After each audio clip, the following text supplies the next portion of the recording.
জাতীয় থেকে আন্তর্জাতিক, প্রান্তিক, জনপদ থেকে নগর, চারপাশে এই মুহূর্তে যা যা ঘটছে তার সব কিছু নিয়ে আমাদের নিয়মিত আয়োজন এখন চারদিক। আপনাদের সঙ্গে আছি আমি নোমান আব্দুল্লাহ। গাজীপুরের শ্রীপুরে পিকনিকে যাওয়ার পথে দোতলা বাসে বিদ্যুতায়িত হয়ে ৩ শিক্ষার্থী নিহত হয়েছেন, গুরুতর আহত হয়েছেন আরও 2 জন। এ নিয়ে আরও জানাতে ঘটনাস্থল থেকে যুক্ত হচ্ছেন সহকর্মী ইফতেখার রায়হান। ইফতেখার, বিদ্যুৎ সঞ্চালন লাইনের কোনো ত্রুটি ছিল কিনা, সেখানকার সবশেষ পরিস্থিতি জানাবেন। নোমান, ঠিক সকাল 10:45টার দিকে কিন্তু এই দুর্ঘটনাটি ঘটেছে মূলত গাজীপুরের শ্রীপুরের যে উদয়খালী এলাকায়। এখানে গাজীপুরেরই একটি বিশ্ববিদ্যালয়ের শিক্ষার্থীরা এখানে বার্ষিক যে বনভোজন সেটির জন্য এখানে এসেছিলেন। মূলত 6টি বাসে করে, দোতলা যে বিআরটিসি বাসে করে ইসলামিক ইউনিভার্সিটি অফ টেকনোলজির শিক্ষার্থীরা মাটির ছায়া নামে একটি রিসোর্টে যাচ্ছিলেন এবং যাওয়ার পথে যে উদয়খালী এলাকায় সেখানে যে একটি সরু রাস্তা রয়েছে, এই সরু রাস্তার উপরে কিন্তু বিদ্যুতের তার ছিল। মূলত এই দুর্ঘটনাটির জন্য আসলে যদি দায়ী করা হয় সেটি হচ্ছে যে সরু রাস্তায় দোতলা বাস কিন্তু যাওয়ার মতো কোনো অবস্থা নাই। অর্থাৎ এটি ছোট ছোট যে যানবাহনগুলো এবং অটো রিকশা সেগুলো এখান দিয়ে যাতায়াত করে এই সরু রাস্তা দিয়ে। তবে দোতলা বাস যাওয়ার মতো সেরকম করে কিন্তু আসলে এই রাস্তাটি তৈরি হয়নি, যে কারণে বিদ্যুতের তারটি অনেকটা নিচু জায়গায় ছিল গাছের পাশে, যে কারণে সকালে যখন এই যারা শিক্ষার্থী রয়েছে তারা যখন যাচ্ছিলেন এই পথ দিয়ে, তখন তাদের যে দোতলা বাসটি, একটি বাস এখানে বিদ্যুতায়িত হয় এবং বাকি যে 5টি বাস, সেই 5টি বাসেও শিক্ষার্থী ছিল, তারা নিরাপদে পার হয়ে গেছেন ঘটনাস্থল থেকে। এবং তাৎক্ষণিক আমরা এখানকার যারা স্থানীয় রয়েছেন তাদের সাথে এবং প্রত্যক্ষদর্শী তাদের সাথে কথা বলেছিলাম। তারা বলছেন যে বিদ্যুতায়িত হওয়ার সঙ্গে সঙ্গে ভেতরে কিন্তু যারা শিক্ষার্থী ছিলেন তারা ছটফট করতে থাকে। এক পর্যায়ে ধোঁয়ার কুণ্ডলী দেখা দেয় গাড়ির ভেতর থেকে।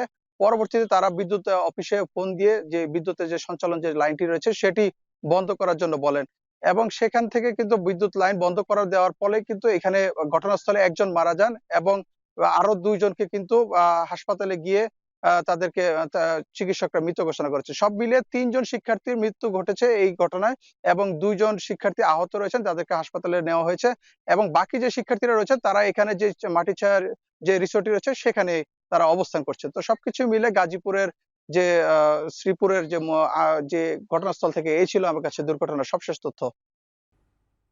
হাসিনা ও তার দোসররা সাধারণ মানুষের উপর নির্বিচারে গুলি চালিয়েছে, তাই এদেরকে নির্মূল করতে না পারলে আবারও ষড়যন্ত্র করবে বলে মন্তব্য করেছেন জুলাই শহীদ স্মৃতি ফাউন্ডেশনের সাধারণ সম্পাদক সার্জিস আলম। শনিবার সকালে বরিশাল বিভাগে শহীদ পরিবারের মাঝে আর্থিক সহায়তার চেক হস্তান্তর অনুষ্ঠানে একথা বলেন তিনি।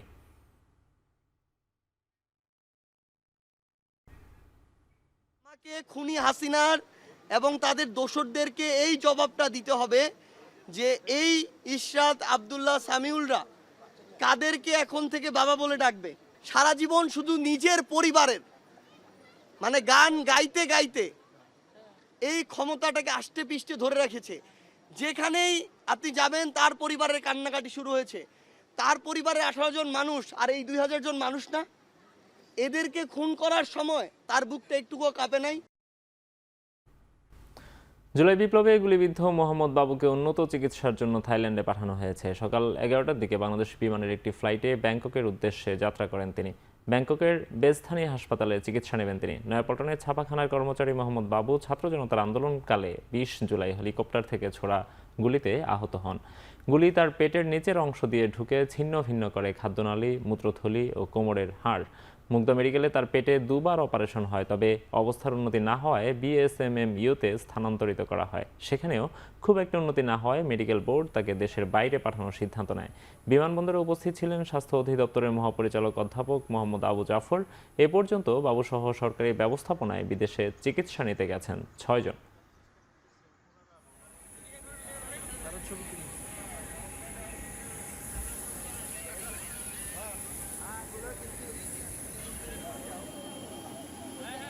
প্রথম মুদ্রাতে রাখছিলাম, 1 মাস কিছু হয় নাই, পরে সেনাবাহিনীর মাধ্যমে আমি রেফার করছি পিজি থেকে এখন ডাইরেক্টর থাইল্যান্ডে পাঠাচ্ছি, যদি আল্লাহ সুস্থ করে।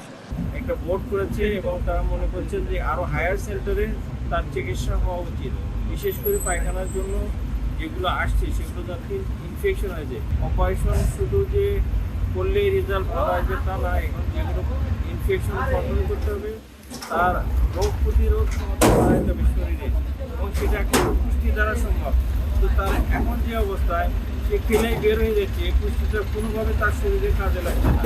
এইসব কারণে তাকে আমরা থাইল্যান্ডে পাঠানো হচ্ছে। মাঠ পর্যায়ে দল গোছাতে জেলা পর্যায়ে কাউন্সিল শুরু করেছে বিএনপি। চুয়াডাঙ্গায় চলছে দলটির জেলা কমিটির দ্বিবার্ষিক সম্মেলন। যোগ দিয়েছেন বিএনপির কেন্দ্রীয় নেতৃবৃন্দ। এ নিয়ে আরও জানাতে টাউন ফুটবল মাঠে থেকে যুক্ত হয়েছেন সহকর্মী সিফাত শাহরিয়ার। কেন্দ্রীয় নেতারা বক্তব্যে কি বলছেন?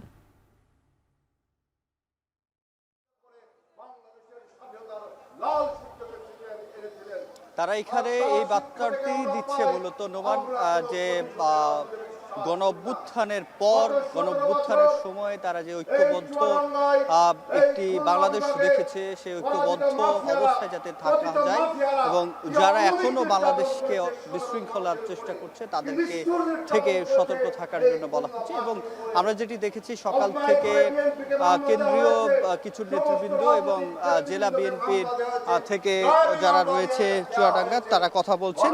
এবং আজকে বলা যায় বিএনপি গণ অভ্যুত্থানের পর প্রথম কোনো জেলা যে সম্মেলন সেটি হচ্ছে এবং এর মধ্য দিয়ে জেলাগুলোতে যে সম্মেলন সেটি শুরু হলো বলা যায়।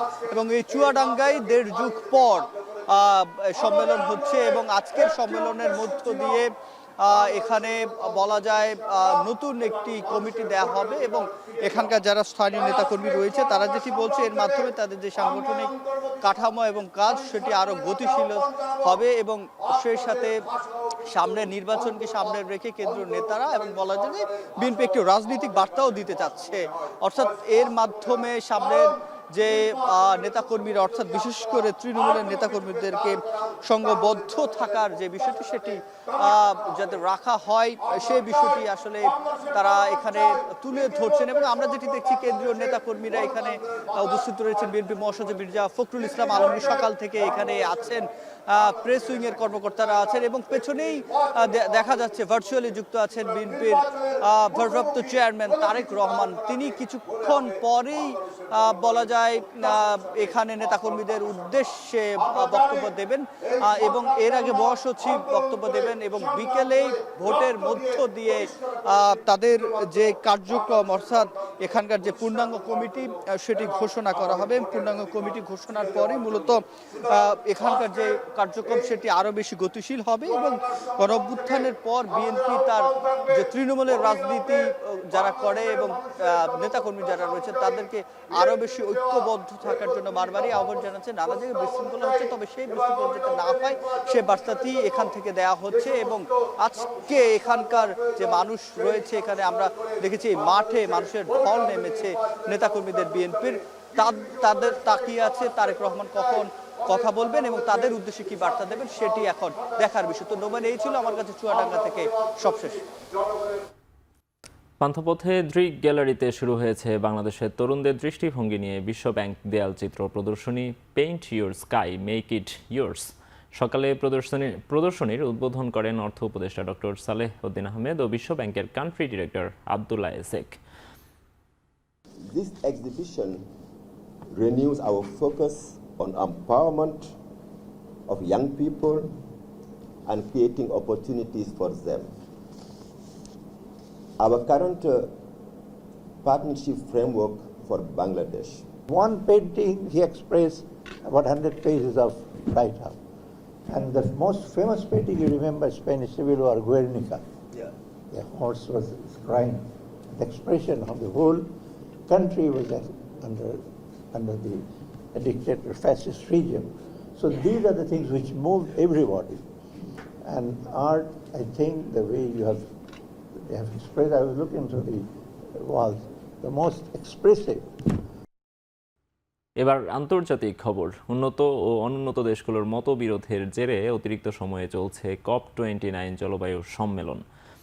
জলবায়ু পরিবর্তনে ক্ষতিগ্রস্ত অনুন্নত দেশগুলোর জন্য বছরে $25,000 কোটি দানের খসড়া প্রস্তাব উত্থাপন করা হয়েছে সম্মেলনে। পাশাপাশি একই সময়ের মধ্যে বরাদ্দ বাড়িয়ে বছরে $1,30,000 কোটি লক্ষ্য নির্ধারণ করা হয়, যার যোগান দিবে উন্নত দেশগুলো। যদিও একে অন্যায্য উল্লেখ করে বরাদ্দ আরও বাড়ানোর দাবি জানিয়েছে ক্ষতিগ্রস্ত দেশগুলো। দুই পক্ষকেই আপোষ করার আহ্বান জানান জাতিসংঘ মহাসচিব।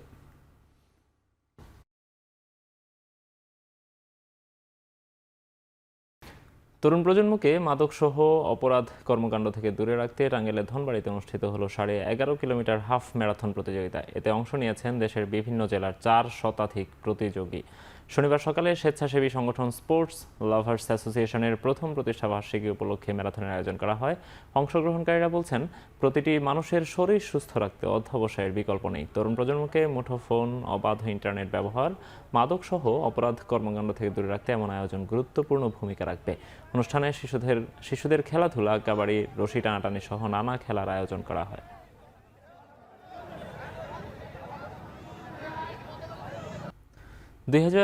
সালে অস্ট্রেলিয়া ও ইংল্যান্ডের মধ্যকার টেস্ট লড়াইয়ের 150 বছর পূর্তি হবে। এই উপলক্ষে তারা একটি বিশেষ টেস্ট ম্যাচ খেলবে। 1877 সালে প্রথমবার টেস্ট ম্যাচে মুখোমুখি হয়েছিল অস্ট্রেলিয়া ও ইংল্যান্ড। 1977 সালে তারা মুখোমুখি লড়াইয়ের 100 উদযাপন করেছিল একটি টেস্ট ম্যাচ খেলার মধ্য দিয়ে, যে ম্যাচটি অস্ট্রেলিয়া জিতে নিয়েছিল 45 রানে। 2027 সালের 11 মার্চ থেকে 15 মার্চ মেলবোর্ন ক্রিকেট গ্রাউন্ডে অনুষ্ঠিত হবে। উদযাপন উপলক্ষে আয়োজিত একমাত্র টেস্ট ম্যাচটি বিসিসিআই আগামী 3 বছরের আইপিএলের সূচি ঘোষণা করার পরই 100 বছর পূর্তিতে আয়োজিত টেস্ট ম্যাচের সূচি ঘোষণা করে ক্রিকেট অস্ট্রেলিয়া।